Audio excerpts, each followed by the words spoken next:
Good day, everyone. My name is Abigail, and I will be your conference operator today. At this time, I would like to welcome you to the Ameren Corporation Fourth Quarter 2025 Earnings Call. All lines have been placed on mute to prevent any background noise. After the speaker's remarks, there will be a question and answer session. If you would like to ask a question during this time, and if you have joined via the webinar, please use the raise hand icon, which can be found at the bottom of your webinar application. At this time, I would like to turn the call over to Andrew Kirk, Senior Director of Investor Relations and Corporate Modeling.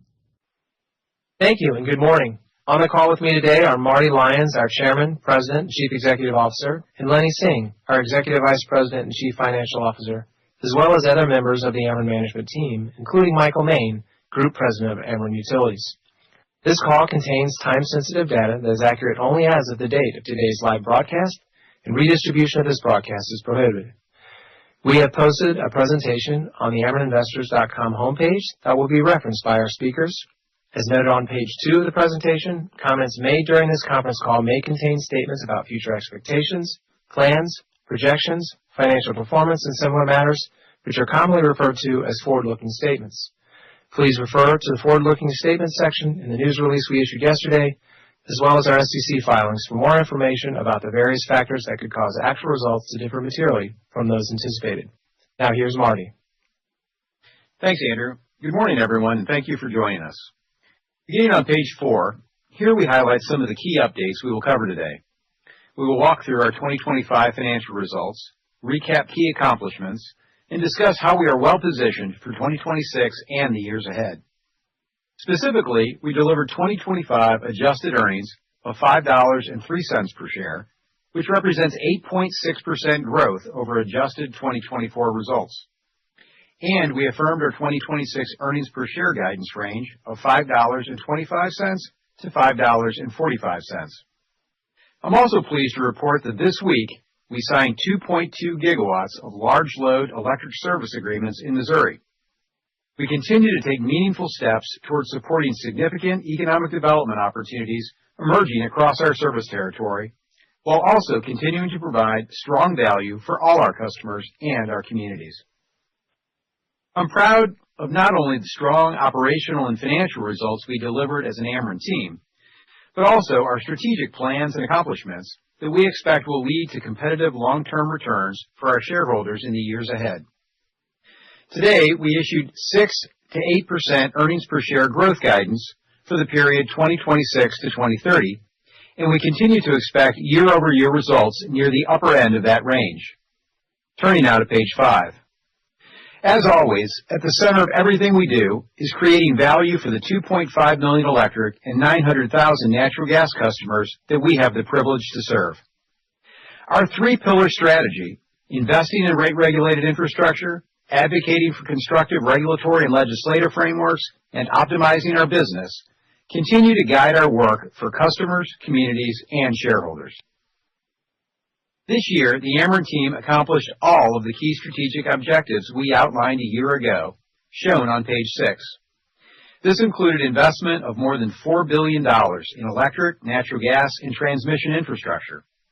We installed nearly 26,000 electric distribution poles, 283 miles of upgraded transmission and distribution lines and underground cable, 750 smart switches, and 31 new or upgraded substations.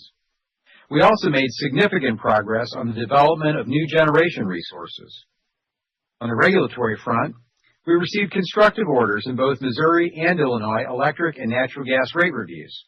And legislatively, the enactment of Missouri Senate Bill 4 provides support for economic development and investment in reliable energy for years to come.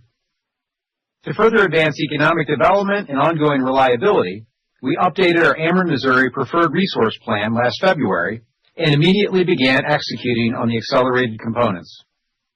Speaking of economic development, in 2025, we worked with stakeholders across Missouri and Illinois to support more than 70 projects that are expected to bring an estimated $3.6 billion of capital investment and approximately 3,700 jobs to our service territory from new or expanding businesses, fueling regional economic growth for years to come. These businesses represent the diverse set of industries operating across our states, including healthcare, manufacturing, distribution, warehousing, alternative energy, and food production. We also work closely with stakeholders to design and obtain approval of a new rate structure for large load customers to support fair cost allocation and reliable service as customer energy needs evolve. I'm proud of our team's performance in 2025. Collectively, we focused on safely providing electric and gas service to our customers, battling through challenging weather events, building more reliable and resilient infrastructure, and maintaining disciplined cost management. As a result of strong execution of the company's strategy and solid operating performance, we delivered 2025 adjusted earnings of $5.03 per share, up 8.6% from 2024 adjusted earnings of $4.63 per share. Turning to page 7. Here we highlight the value we deliver for our customers and communities. In 2025, severe weather events tested our system, as we experienced approximately 30% more storms than average over the past 10 years. The severe storms and tornadoes, as well as extreme temperatures experienced in our territory, highlighted the value of our investments, which are designed to bolster reliability and resiliency, and the value of our team members, who braved these challenging conditions to safely restore service when our customers needed us most. In the face of this elevated storm activity, our system and teams performed exceptionally well. Reliability and resiliency remained strong, benchmarking in the first quartile for safety performance and second quartile for SAIDI performance. In 2025, our investments to strengthen the grid prevented more than 56 million minutes of potential customer outages across Missouri and Illinois, more than double the prevented outage minutes from last year. The investments to strengthen the reliability of our system are also the foundation for economic growth and strong customer satisfaction. Notably, a recent economic impact study shows our operations in Missouri and Illinois generate more than $20 billion in annual economic activity, in addition to other benefits to the communities where we live and work. At the same time, we continue improving the day-to-day experience for customers. By leveraging technology and streamlining service processes, we've given customers more control and transparency with regard to energy use and billing and a quicker path to assistance, reducing our average call handle time by 21% and total call volume by 12% since 2023. These improvements are resonating with customers, who have rated their satisfaction at approximately 4.6 out of 5 stars on average after interacting with us across all our service channels, including call center, website transactions, and field service. Moving to page 8, we recognize that our critical infrastructure projects represent significant investments, which is why we prioritize the projects that are most beneficial for customers and maintain a sharp focus on keeping rates as low as possible. Through disciplined cost management, we have been able to keep our Ameren-supplied residential rates in Missouri and Illinois on average below both national and Midwest averages. Importantly, the percentage of the average customer's income spent on electricity has remained stable, generally tracking the rate of inflation over the last decade, even as we've made substantial investments in critical infrastructure.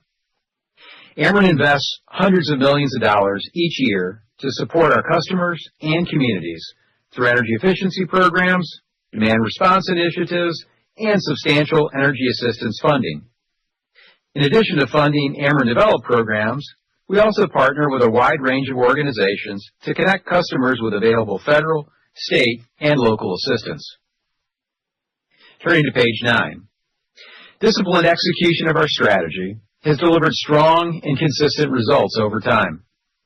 Weather-normalized adjusted earnings per share have risen at an approximate 7.4% compound annual growth rate since we divested our merchant business in 2013, while annual dividends per share have increased 78% through 2025. This performance has resulted in a total shareholder return of greater than 300% over the same period, significantly outperforming utility index averages.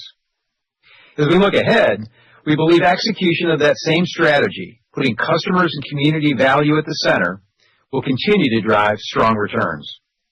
Moving to page 10, we turn our focus to our 2026 key strategic objectives, which continue to be focused on resource adequacy, reliability, affordability, and supporting local economic growth. This year, we plan to invest approximately $5.5 billion in electric, natural gas, and transmission infrastructure to bolster the safety, security, reliability, and responsiveness of the energy grid. As we execute our generation plan over the coming years, we will continue to file CCN requests for new generation resources. And we expect to file our triennial Missouri Integrated Resource Plan by late September, which will outline updated generation plans for the next 20 years. Further, last month we filed the required Ameren, Illinois Integrated Grid Plan, detailing electric investments needed for 2028 through 2031, and we are seeking ICC approval of the plan by the end of this year. We continue to evaluate regionally beneficial transmission investment opportunities in MISO. We submitted bids for 2 Tranche 2.1 competitive projects last month and are evaluating 2 other bidding opportunities. As always, while we work to accomplish the key objectives highlighted on this page, we remain focused on operating as efficiently and effectively as possible, with a goal to hold O&M growth below the rate of inflation and as low as prudently possible over our 5-year plan.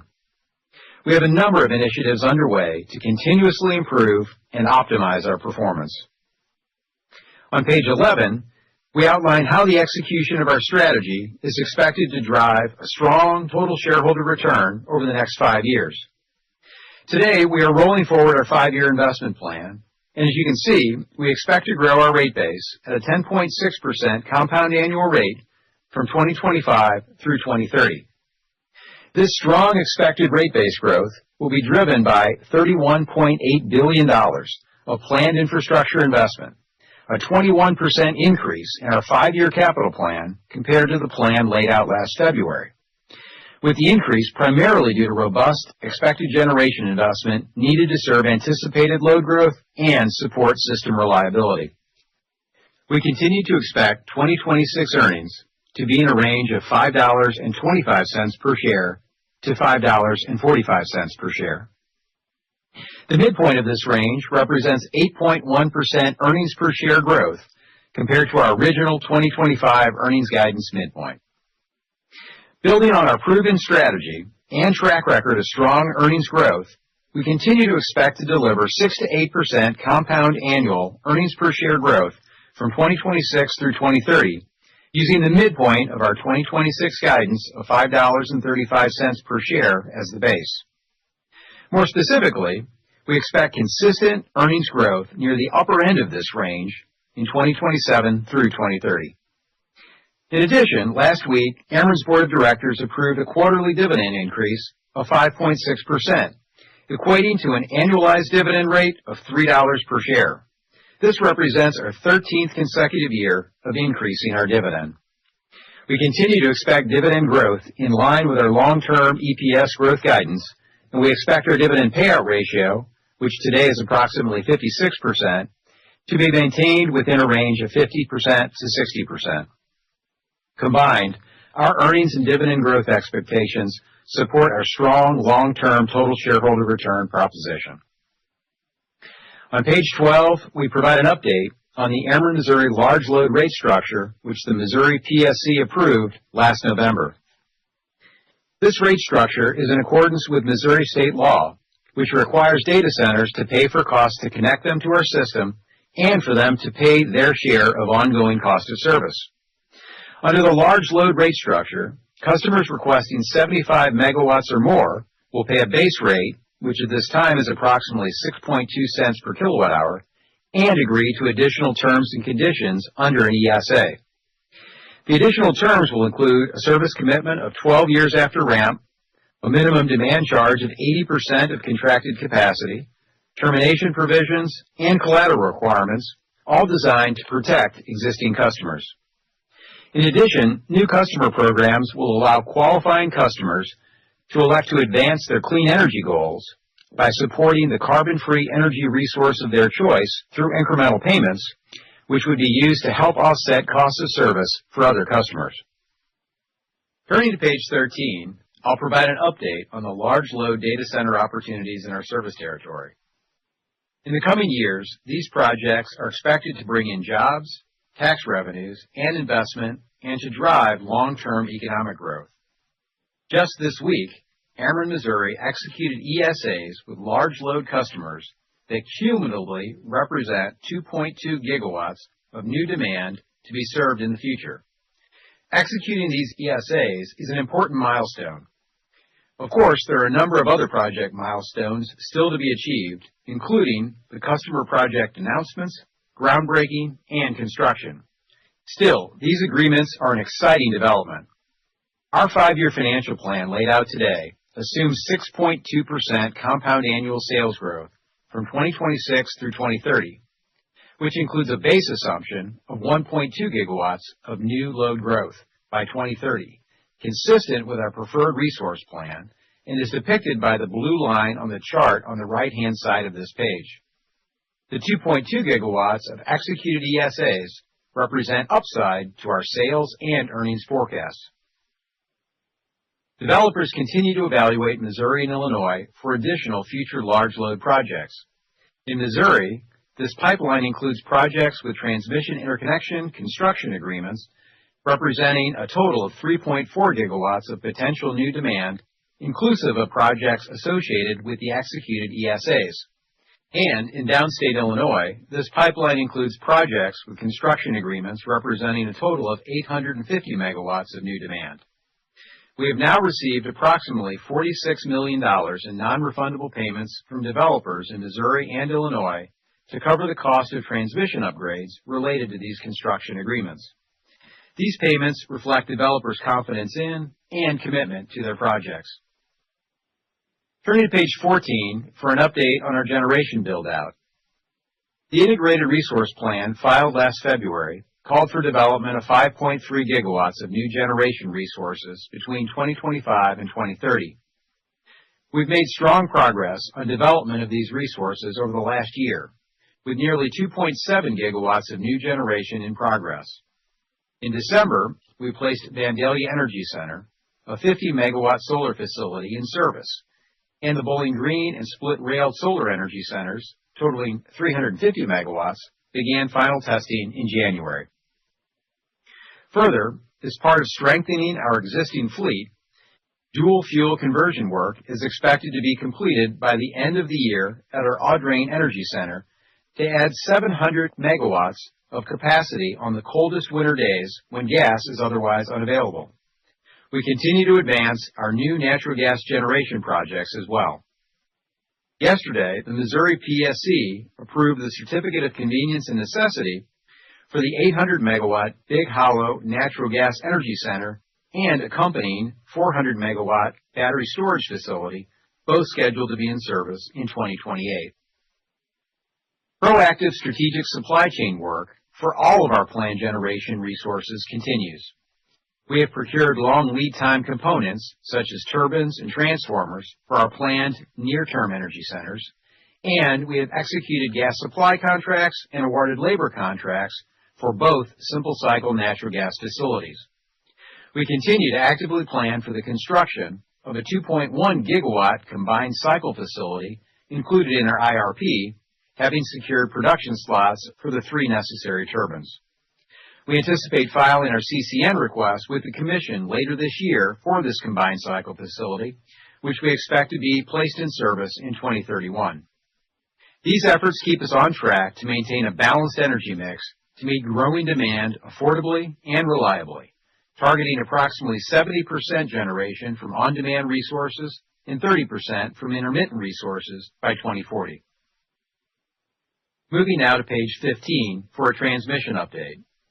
As we look ahead, there's a significant transmission investment needed to support new large load customers, as well as energy resources to supply this new demand reliably.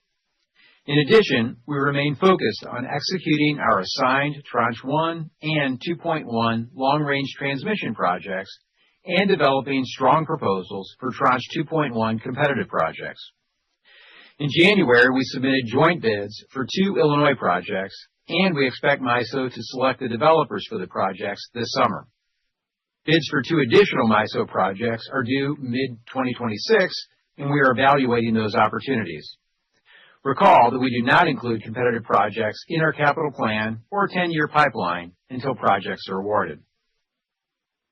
Now, turning to page 16 for an update on investment opportunities in our service territory over the next decade. Our pipeline continues to grow, standing today at more than $70 billion.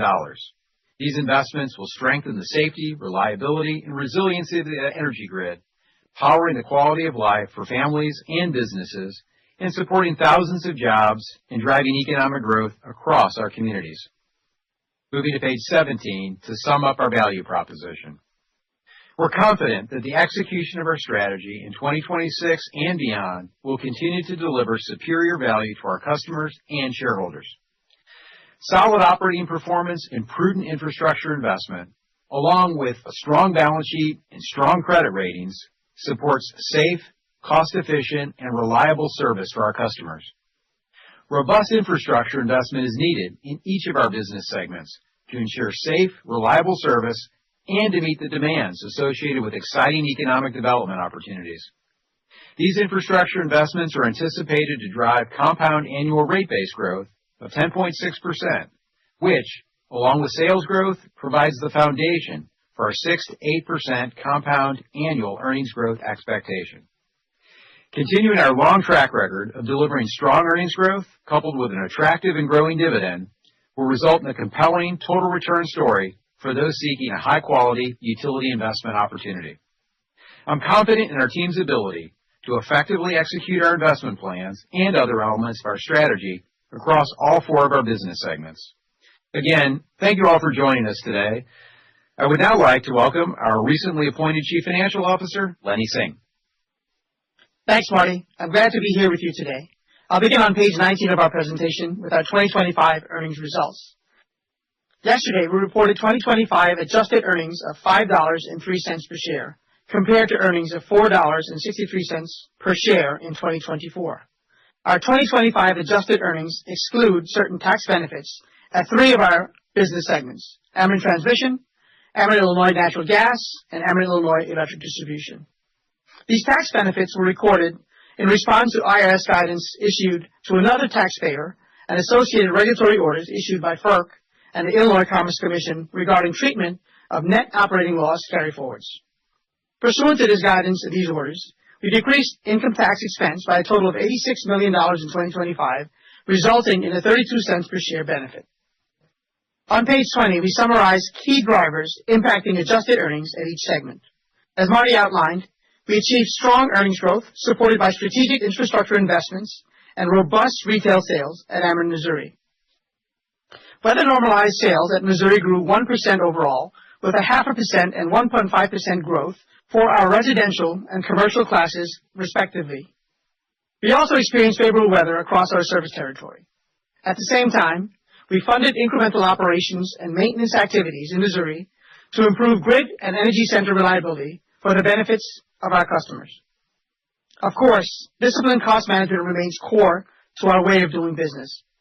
Process improvements across both states help us start jobs sooner and complete work faster, delivering tangible benefits for customers.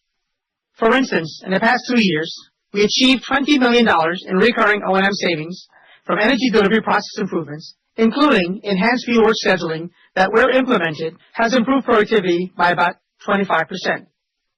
Looking ahead, continued efforts to simplify and standardize processes are expected to drive efficiency, improve customer experience, and help keep rates as low as possible.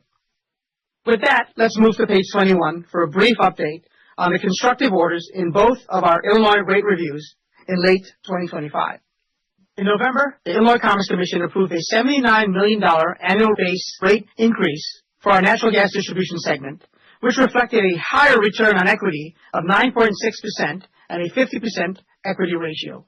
New rates were effective in December. In December, the ICC also approved a $48 million reconciliation adjustment to the 2024 revenue requirement that was approved as part of the multi-year rate plan, with new rates effective in January of 2026. This annual adjustment aligns customer rates with actual costs. Both orders were largely consistent with the administrative law judge's recommendations. Finally, in January, Ameren, Illinois filed its required multi-year grid plan for 2028 through 2031 with the ICC, which outlines continued infrastructure investments needed for reliable, safe energy in downstate Illinois. We would expect an order from the ICC on the proposed grid plan later this year. Turning to page 22, we look to our company-wide capital plan for the next 5 years. As Marty highlighted, we see robust investment opportunities ahead. The plan we're releasing today calls for $31.8 billion in capital expenditures from 2026 through 2030, an increase of more than 20% compared to our investment plan issued last year. The increase in our capital plan primarily reflects the roll forward of our plan from 2029 to 2030 and the firming up of cost estimates and project timing. The investments themselves primarily reflect critical upgrades to strengthen and maintain an aging grid across all jurisdictions, significant new generation investments at Ameren, Missouri, and expanded transmission capabilities to support resource adequacy across the region. We expect this investment to drive 10.6% compound annual rate base growth, which is outlined by business segment on this page. For more detail on the electric investment underlying our capital plan, you may reference the Ameren, Missouri Smart Energy Plan just filed with the Missouri PSC, as well as the multi-year grid plan filed recently with the Illinois Commerce Commission. Turning to page 23. Here we outline the expected funding sources for investments noted on the prior page. Our balance sheet is strong, and we remain committed to funding our investment plan in a way that supports strong investment grade ratings and long-term financial strength. Our primary source of funding will continue to be cash from operations, which we expect to increase as sales grow and rates are updated. Remaining funding needs will be financed in a balanced manner consistent with our past practices. We expect to issue approximately $4 billion of equity from 2026 through 2030. We fulfill our 2026 equity needs with $600 million of forward sales agreement that we expect to settle near the end of the year.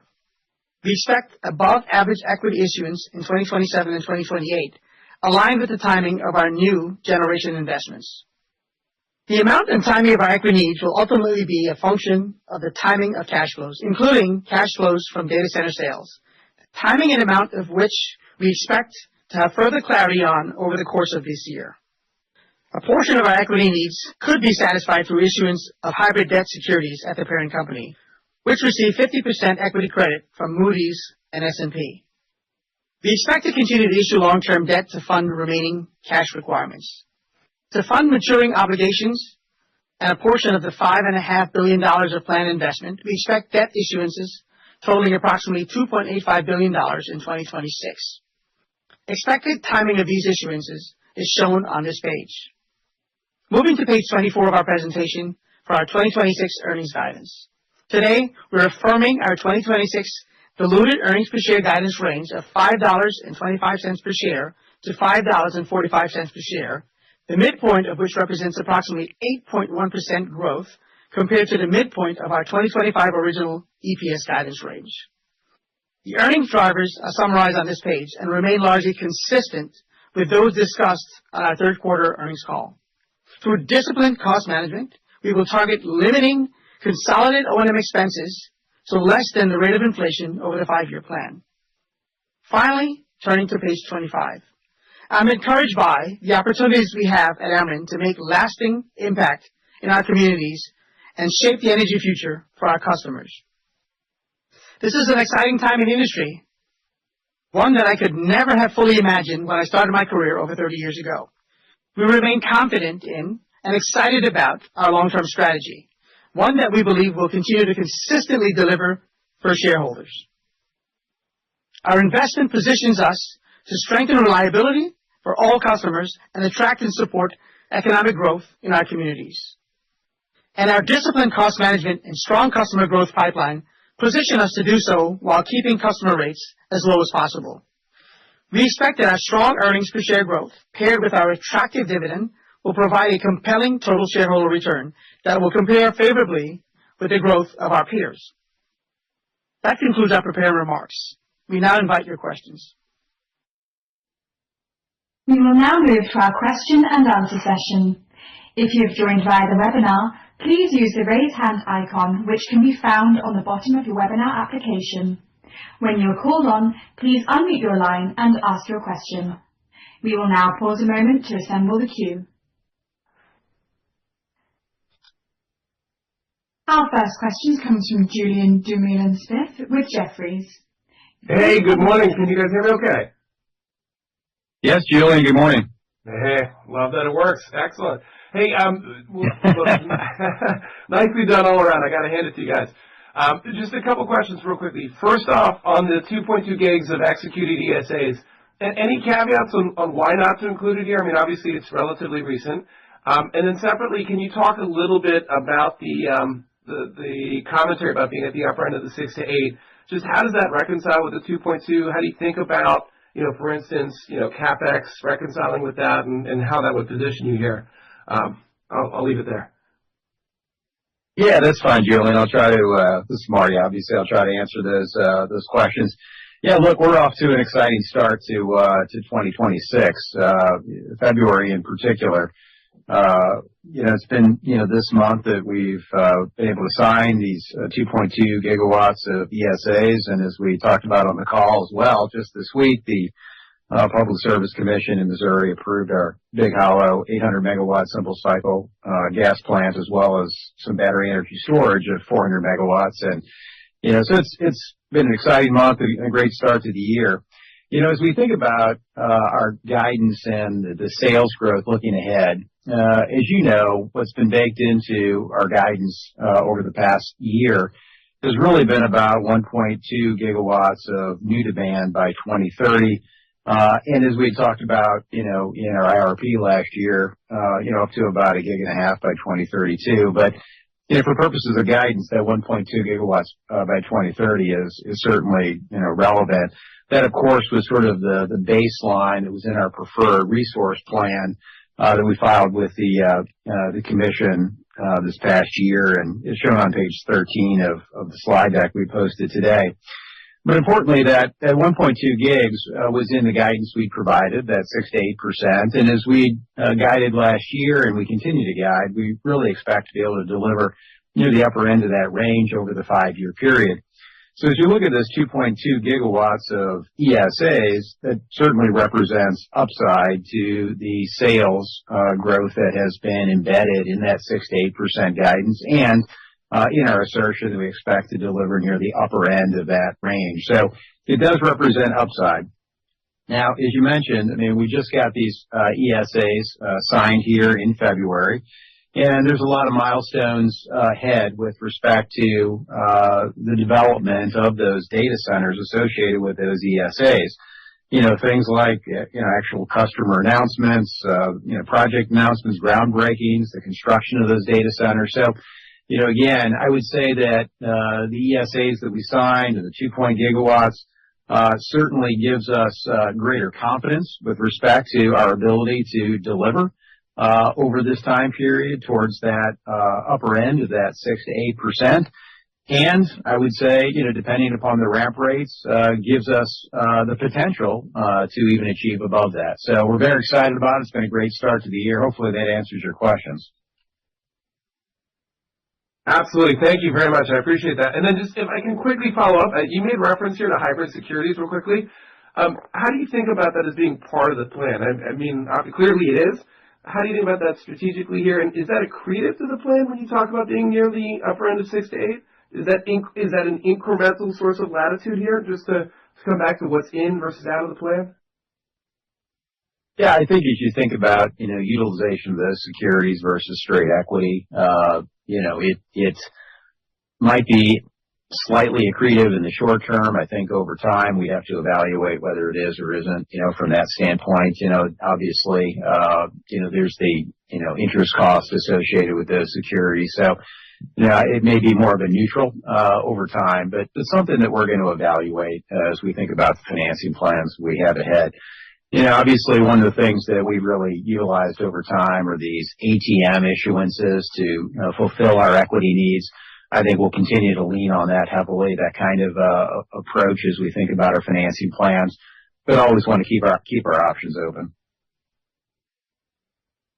Awesome, guys. All right, I'll leave it there. Thank you so much. Our next question comes from the line of Shah Pereza with Wells Fargo. Please unmute your line and ask your question. Good morning. It's actually Andrew Cadavion for Shar. Thanks for taking my questions. Morning, Andrew. With your rate base CAGR at 10.6% and your EPS CAGR at 6 to 8%, there's a healthy amount of lag. How much of that is financing versus how much is structural? And how much can you narrow the lag in time and put upward pressure on the 6 to 8%? I'm just trying to follow you, so maybe repeat that question for us. And so there's a little bit of lag between your rate base growth and your earnings growth, and I just wanted to know how that breaks down between financing and maybe other structural issues, and then is there opportunity to narrow that lag? Yeah, no, I got you. You know, look, I think if you look at our rate base growth, about 10.6%, and you think about the amount of equity that we plan to issue, and think about the dilution from that, you know, that's the primary difference between the 10.6% rate base CAGR and, you know, where we plan to deliver from an EPS perspective, which, as I just said a moment ago, is, you know, consistently towards the upper end of that 6 to 8% range.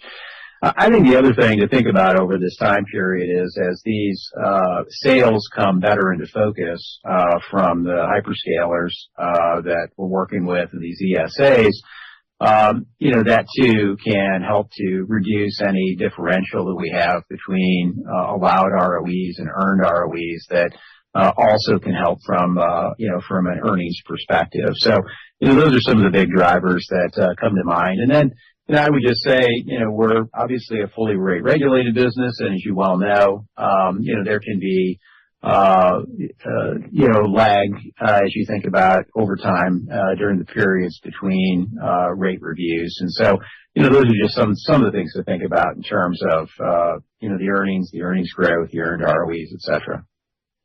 Thank you. Very helpful. Switching gears a little, we've seen some data center developers cancel projects despite having signed ESAs in place in other states. Are there any concerns on your end about the potential for cancellations with your ESAs?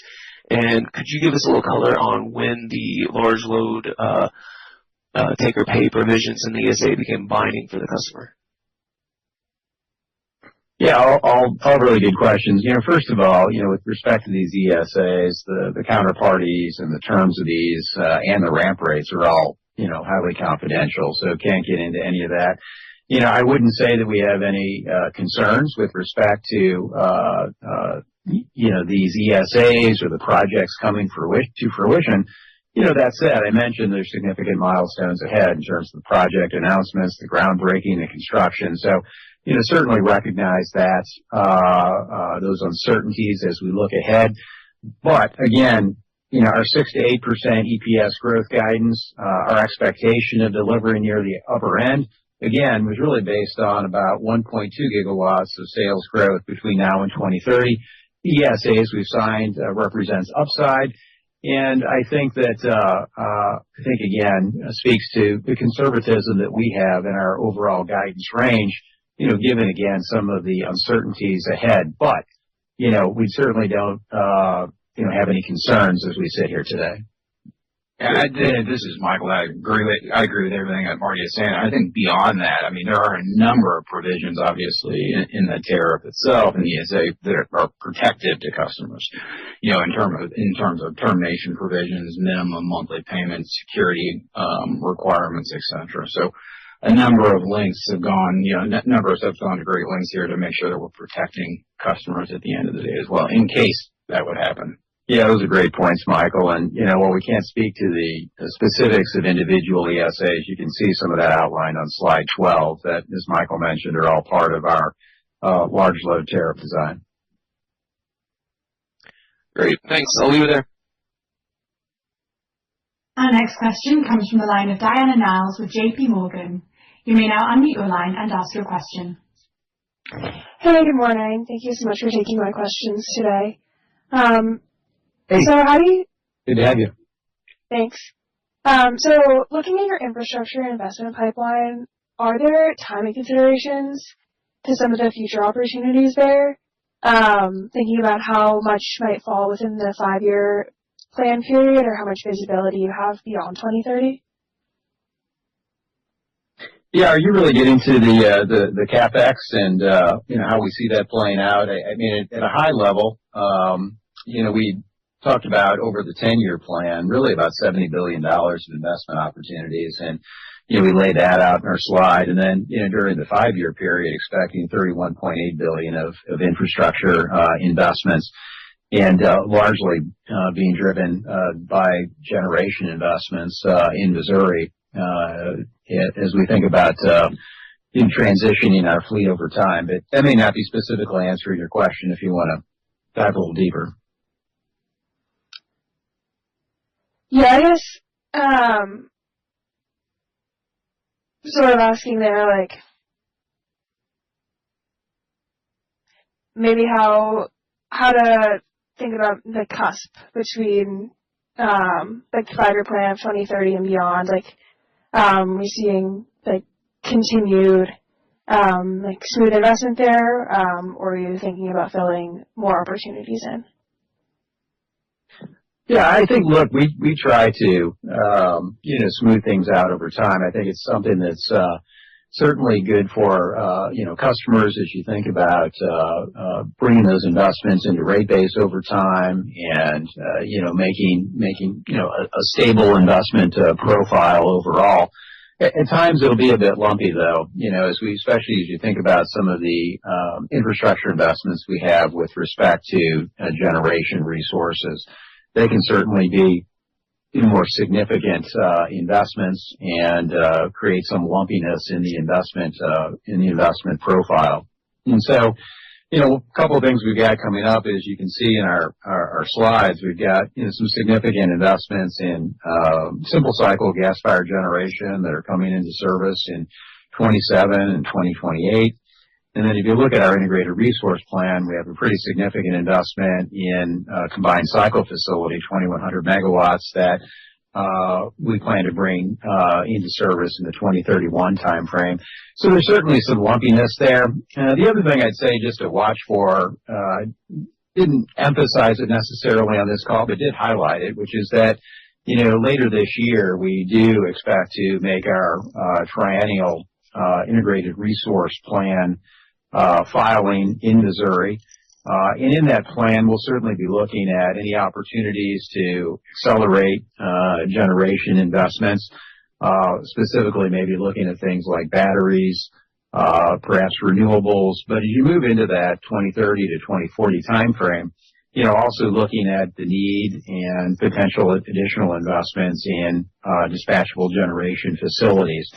I don't want to front run that process. It's a comprehensive update. We'll look comprehensively at sales, generation options, costs. We'll get stakeholder input, but again, that'll be a meaningful filing we'll have later this year. The other thing I'd maybe point you to is, today we also in Missouri, announced our updated smart energy plan. And if you look into the details of that file, and you can kind of see some of the year-by-year investments that are planned in Missouri. Similarly, if you look over in Illinois, earlier this year, we made our updated grid investment plan filing.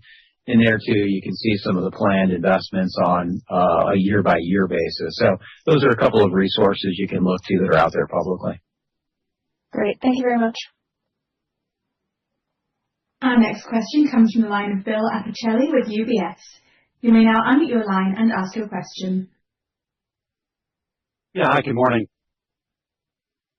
Morning, Bill. Just a couple of questions. On the theme of affordability, can you just maybe outline how you guys view this updated plan in terms of customer bill impact, I guess particularly in Missouri, and whether or not the benefit of the ESAs would help to defray some of that impact? Yeah, Bill. Affordability is certainly a key concern of ours on an ongoing basis across both of our jurisdictions in Missouri and Illinois. And as you know, really focusing on disciplined cost control has been a long time focus of this company.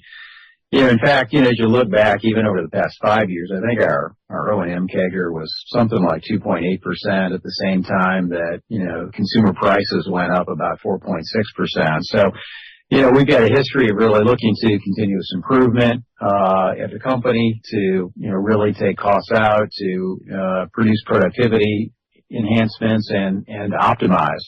But that work is never done.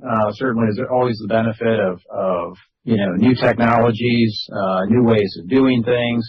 And, we're continuing to keep a sharp focus on, continuous improvement and process improvement. We call them transformation activities internally.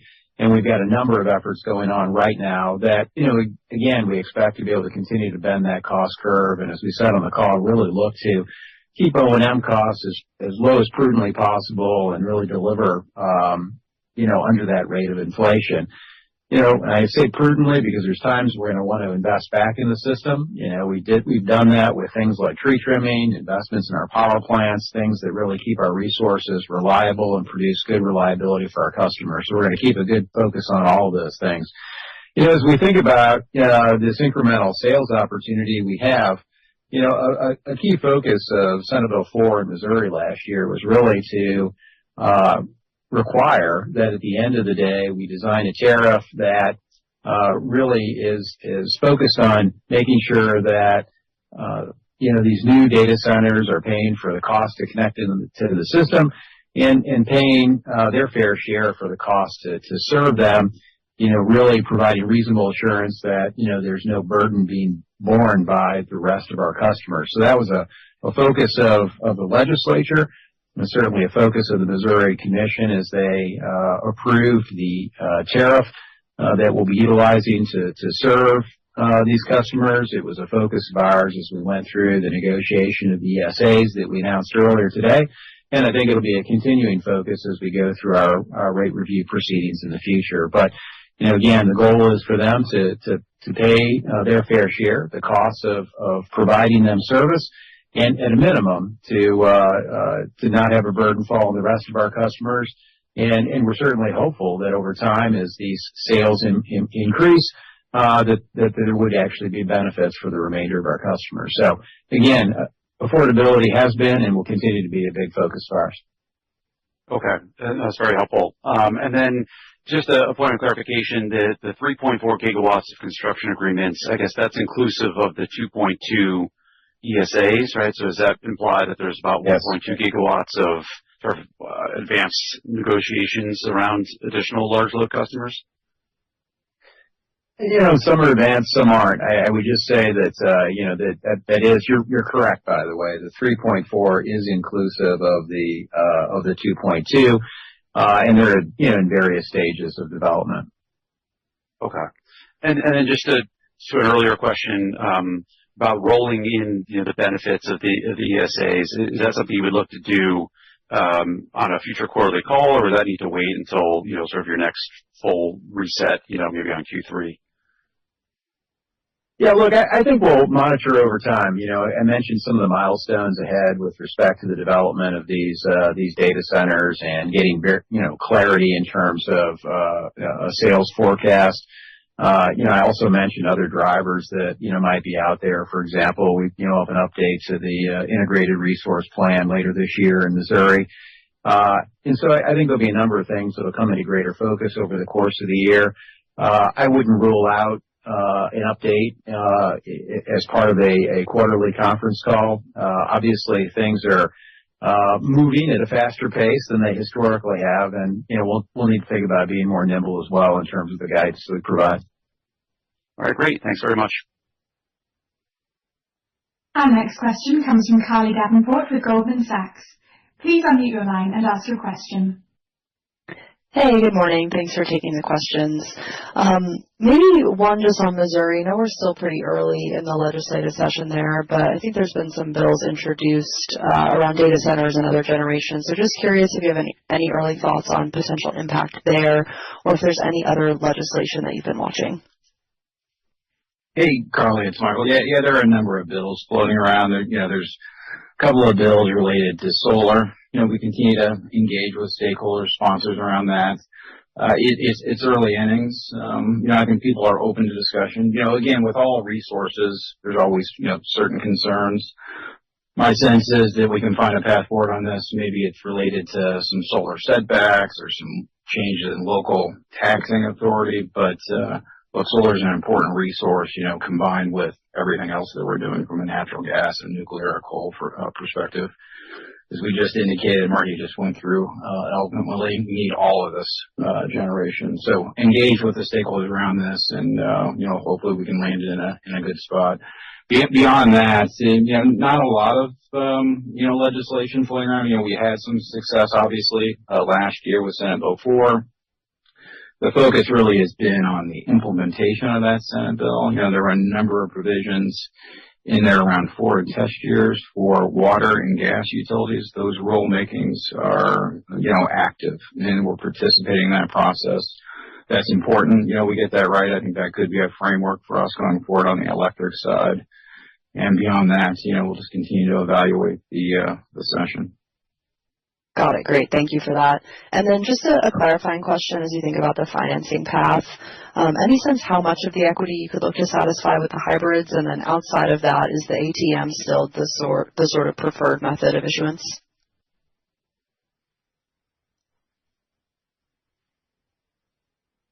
Hey, good morning. Carly, thanks for the question. Or Sophie?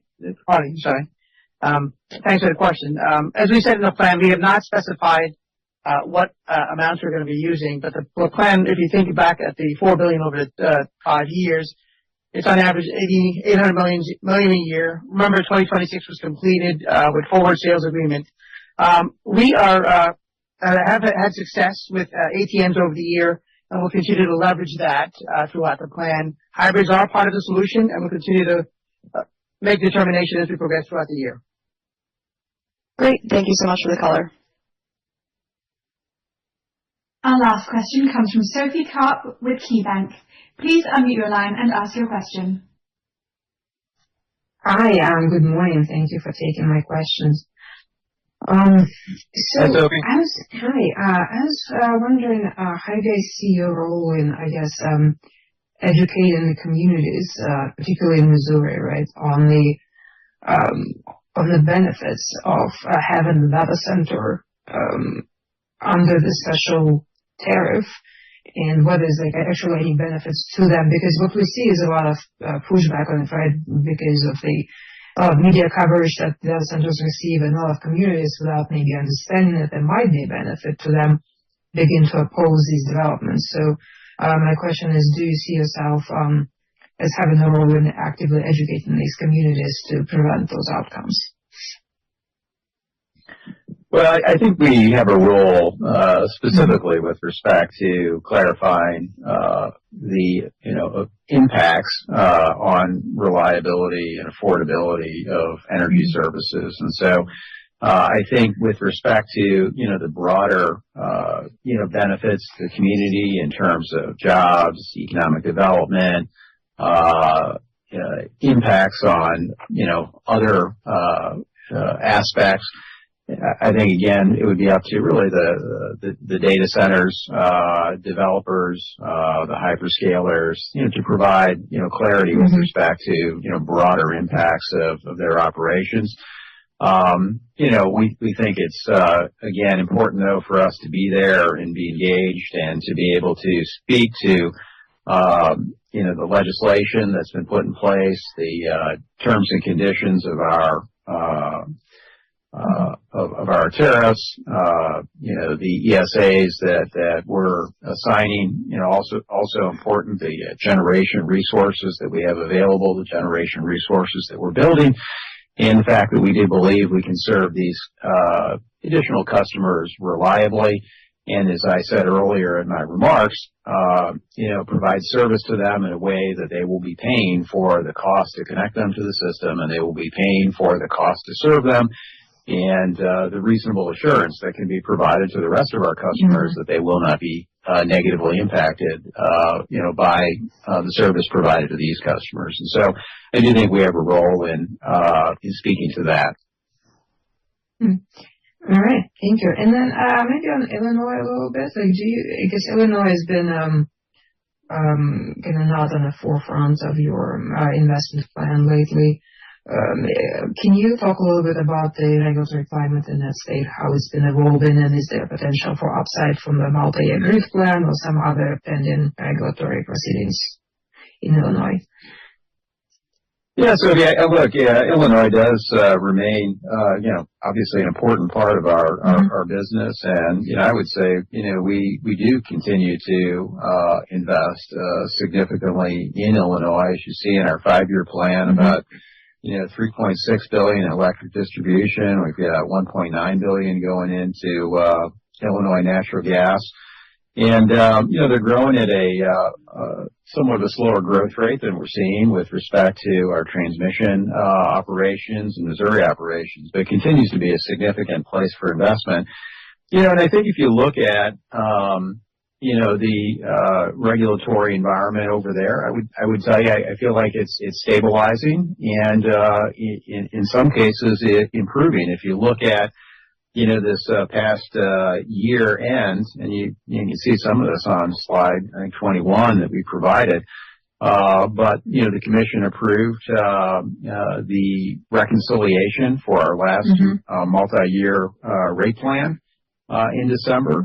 In November, we got an order in our gas case that we had pending, and what you saw there is both an increase in average rate base going from $2.85 billion to $3.2 billion, and you saw an ROE move from 9.44 up to 9.6. And so, I think it's a place that I know there were concerns over the past couple of years, and I'm not saying those concerns have completely dissipated in the investment community. But I think we've seen a stabilization and, I'd say, constructiveness with respect to the recent decisions. We've got this multi-year grid plan filing that's out there. We just made that in January. In that filing, we look to listen to feedback we've gotten from commissioners and other stakeholders in the past. We look to really support the investments that we're making there. We think they're the right investments to make for our customers. And we'll look to engage with stakeholders over the course of this year and expect an ICC decision in December. Hey, Sophie, it's Michael. I agree with everything Marty said there. In addition to that, I think the other thing that came out of this recent legislation, this surge of legislation that was all, was this construct of an IRP for the state of Illinois. I think that really is a very good constructive step forward to give a clearer picture of the resource adequacy issues, in both PJM and MISO. Hopefully within a framework to, begin to deal with this from a long-term reliability perspective. So we look forward to engaging in that. And I think it does continue to add to, Marty's comments around the stability of the state. Great. Thank you. Appreciate the comments. There are no more questions at this time. I'd now like to turn the call over to Marty Lyons for closing remarks. Well, again, thank you all for joining us today. I think you can tell we're off to an exciting start here in 2026 as a company. I want to once again thank the entire Ameren team for all of their hard work serving our customers, serving our communities, and delivering the results that we've been able to deliver. And with that, for all of you that joined us today, please be safe, and we look forward to seeing many of you as we get out on the road in the months ahead. Thank you.